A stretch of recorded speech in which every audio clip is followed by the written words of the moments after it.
राम बच्चों। आज हम पढ़ेंगे 12वीं का अर्थशास्त्र। अर्थशास्त्र में हम लोग पढ़े पिछले क्लास में मांग के नियम। मांग के नियम में हमने देखे मांग का अर्थ, मांग के अर्थ और मांग के तत्व। मांग के तत्व के बाद देखे हैं हम लोग मांग के तालिका वक्र, जिसमें व्यक्तिगत तालिका और बाजार तालिका देखे। फिर उसके बाद देखे मांग के प्रकार।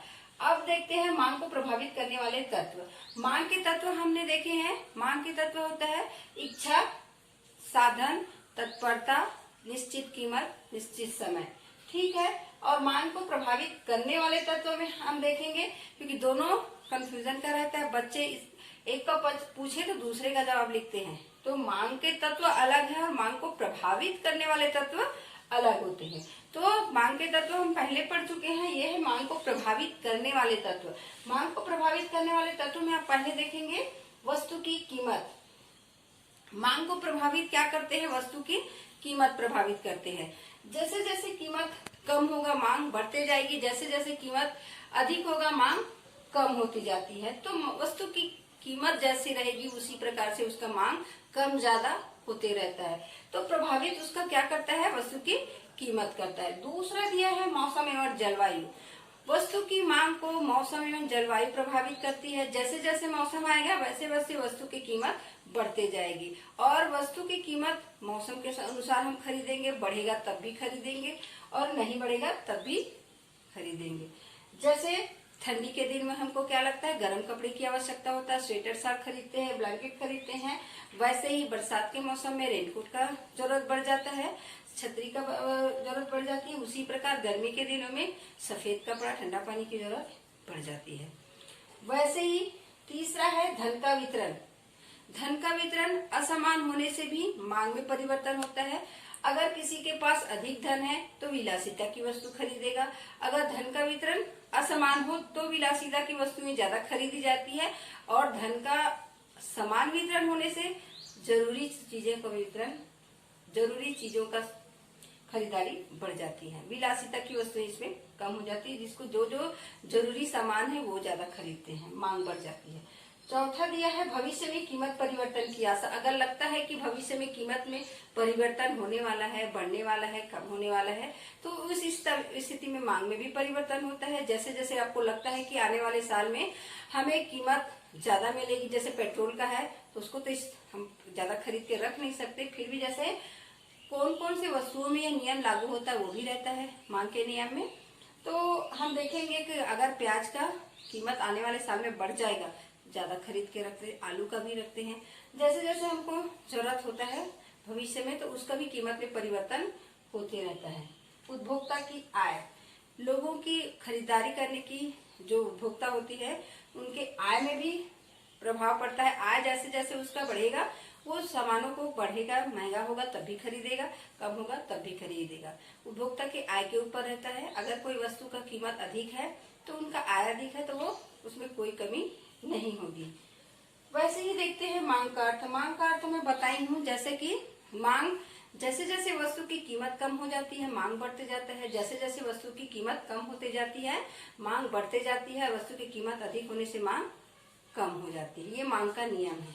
किसी भी वस्तु का कीमत अगर कम हो तो मांग बढ़ती है, अधिक हो तो मांग कम हो जाती है। ये जस्ट विपरीत होता है। वैसे ही देखेंगे हम मांग के नियम लागू होने के कारण। मांग के नियम लागू होने के कारण में पहला देखेंगे सीमांत उपयोगिता ह्रास नियम। जैसे जैसे किसी वस्तु के हम अधिक उपयोग करते जाते हैं, अगर हमारे पास अधिक पैसा है, उस सामान को अधिक खरीद लिए हैं, तो जैसे जैसे हम उसका उपयोग करते हैं उसकी उपयोगिता कम होती जाती है। तो वहीं पर उसकी उपयोगिता धीरे धीरे ह्रास मतलब कम होते जाती है। और एक समय ऐसे आता है कि हम उसकी कीमत उसको खरीदना बंद कर देते हैं। और खरीदना बंद करेंगे, हमारे पास आय अधिक हो जाएगा।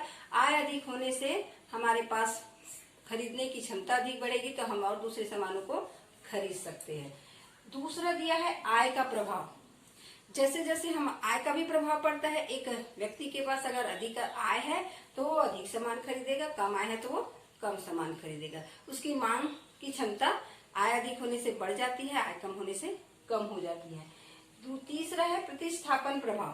प्रतिस्थापन, अगर उसी के समान हम एक वस्तु खरीदते हैं, उसके समान अगर दूसरा वस्तु हम बनाना चाहें उस सामान की कीमत अगर हमको लगता है कि बहुत हो गया है, तो उसी के समान दूसरा वस्तु अगर काम करने लायक है, अगर वो हम बनाना चाहें या कम में हमको मिल रहा है, तो उस वस्तु का हम प्रयोग करना चाहेंगे। ठीक है। प्रतिस्थापन में मतलब उसी के समान दूसरा। कीमत प्रभाव, कीमत का भी प्रभाव पड़ता है। जैसे किसी वस्तु के कीमत अधिक है तो उसका हम उपयोग कम कर देंगे, और धीरे उसी के समान या अगर दूसरा हमारे लिए आता है कम कीमत वाले, उसका हम उपयोग ज्यादा कर देते हैं। जैसे जैसे उसकी कीमत हम देखते जाते अधिक है, उसको खरीदना कम करके हमको लगता है कि हम जो चीज हमको लगता है कम कीमत में मिल रहा है, तो उसका उपयोग हम बढ़ा देते हैं। पांचवा दिया है वस्तु के वैकल्पिक प्रयोग। वैकल्पिक प्रयोग मतलब उसके समान हम दूसरा उपयोग कर सकते हैं।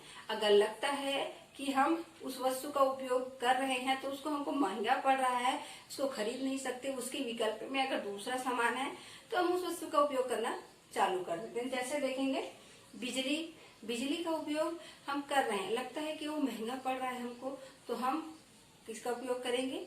कोयले का उपयोग करेंगे, ईंधन के लिए हो या जैसे ट्रेन का चलना होता है, तो ये हम विकल्प हो जाता है। अब हम देखते हैं मांग के नियम के अपवाद। मांग के नियम के अपवाद को भी समझ लिया। अपवाद मतलब जब कोई नियम इस पर लागू नहीं होता। नियम लागू होने का कारण देखते हैं, परंतु कभी कभी समय ऐसे होता है कि विशेष परिस्थिति में यह नियम लागू नहीं होता। अपवाद की स्थिति होती है, तो देखेंगे पहला गिफिन का विरोधाभास। गिफिन मतलब निम्न कोटि के वस्तु होते हैं, उन पर यह नियम लागू नहीं होता। अगर उसका कीमत कम भी हो जाए तो मांग कम हो जाती है, अगर उसका कीमत बढ़ जाए तो उसका मांग भी बढ़ जाता है। तो गिफिन वस्तुओं में यह नियम लागू नहीं होता, निम्न कोटि की वस्तुओं में यह नियम लागू नहीं होता। दूसरा दिया है मिथ्या आकर्षण। अगर हम अपनी प्रतिष्ठा मूलक वस्तु, हमारे जिसमें मान सम्मान बढ़ता है, उस वस्तु को खरीदने में यह नियम लागू नहीं होता। लगता है कि हम पैसे वाले हैं, हमको आकर्षण दिखाना है, हमारे पैसे का रुतबा दिखाना है, कार खरीद लिए, हमारे पास पैसे है तो बड़ी बंगला खरीद लिए हैं और जरूरत के सामान खरीद लिए हैं, तो उस पर यह नियम लागू नहीं होता। मिथ्या आकर्षण पर यह नियम लागू नहीं होता, क्योंकि वो हम दिखाने के लिए वो वस्तुएं खरीदते हैं। तीसरा दिया है अनिवार्यताएं। कुछ वस्तुएं बहुत ज्यादा अनिवार्य होती है, उस पर ये नियम लागू नहीं होता। रोटी कपड़ा, लोगों को रोटी चाहिए, कपड़ा चाहिए, तो इन वस्तुओं पर हम ये नियम लागू नहीं कर सकते। तीसरा है दुर्लभ वस्तुएं। जो दुर्लभ है, बहुत मुश्किल होता है उसको ढूंढने में या मिलने में, तो उन वस्तुओं पर यह नियम लागू नहीं होता। वो अगर बहुत अधिक कीमत पर है, हमको लगता है कि ये समाप्ति की स्थिति में या मिलना उसका दुर्लभ है, तो कीमत अधिक होने पर भी हम उसको खरीद लेते हैं। पांचवा दिया है विशेष अवसर पर। अगर हमारे घर में पूजा है, शादी है, विशेष समारोह है, तो उस स्थिति में हम कीमत को नहीं देखेंगे। या त्योहार है, त्योहार की स्थिति में भी हम अधिक कीमत रहेगा तब भी जरूरी सामानों को खरीदेंगे। हमारे घर में पूजा है तो पूजा का सामान अगर कीमत बढ़ गया तब भी हमको खरीदना पड़ता है। त्योहार है, शादी है, तो भी हम शादी के समय में आगे लगेगा कि कीमत बढ़ गई है, तो भी हमको वो सामान खरीदना जरूरी हो जाता है। इसीलिए उस अवसर पर ये मांग के नियम नहीं लगता। अगला देखते हैं औद्योगिक तेजी एवं मंदी। औद्योगिक तेजी एवं मंदी की स्थिति में भी ये नियम लागू नहीं होता। कभी कभी औद्योगिक तेजी होने से लोगों के रोजगार बढ़ जाते हैं, लोगों के रोजगार बढ़ने से उनका आय बढ़ जाता है, आय बढ़ने से उसकी खरीदारी भी बढ़ जाती है। उसी प्रकार अगर मंदी की स्थिति है, मंदी की स्थिति में बेरोजगारी बढ़ जाती है, बेरोजगारी की स्थिति में उनकी आय भी कम हो जाती है, आय कम होने से उनकी खरीदारी भी कम हो जाती है। उस स्थिति में लोगों के पास पैसे का उतार चढ़ाव रहता है, इसमें मांग प्रभावित होता है, तो ये नियम नहीं लगता। वहां पर मांग में ये नियम नहीं लगता। तो मांग के नियम के अपवाद देखे हैं। आगे हम देखेंगे दूसरे अध्याय में। आज के लिए बस इतना। इसका प्रश्न मैं भेजती हूँ, आगे आप प्रश्न का हल लिखकर मुझे बताएंगे।